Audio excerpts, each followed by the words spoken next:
Na naman ako mga idol, itong aking punlang kangkong, pinakaastig na punla to mga idol.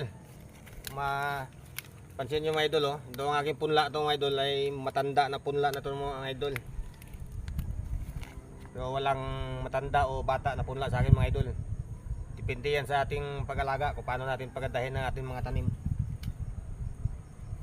Ito sa lugar natin nitirahan mga idol, ang dami dito mga kaibigan ko na nagtatanim ng gulay. Pag once na matanda ng kanilang punla, hindi agad nila tinatanim, hindi na yan nila talaga tinatanim mga idol. Pero sa akin, kahit na gaano katanda ang aking punla, gaano kasama na yung tsura ng aking punla, nasubukan ko pa rin na itatanim mga idol. Kaya sinasabi ko nga sa inyo mga idol, walang matanda, walang bata, depende yan sa ating pag-alaga o paano natin nalagaan ng ayos sa ating mga tanim. Kaya kahit ganito yung ating punla mga idol, matanda na ito na punla, itatanim pa natin yung mga idol. Hindi to natin malaman kung gaano ka galing tayo magtanim mga idol. Tingnan nyo naman yung aking punla na ito mga idol. Kung naitanim ko ito agad mga idol, ito ay nakapag-harvest na ako dito mga idol kung naitanim ko ito agad.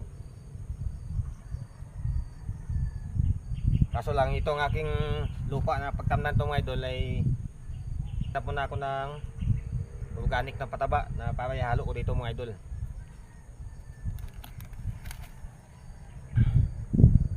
Kaya na-delay dito yung pagtanim ko ng aking paglipat ng aking punla na kangkong mga idol. Gawa ng kasing lupa nga dito sa aking taniman to mga idol ay hindi magandang klaseng lupa, puro adobe.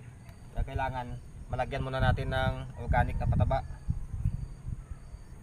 Kaya tapos kung malagyan to mga idol, nakasingaw na yung organic na pataba na nilagay ko sa lupa, ay pwede na pagtamnan. Kaya kahit na matanda ang ating punla to mga idol, ay tatanim ko pa rin mga idol.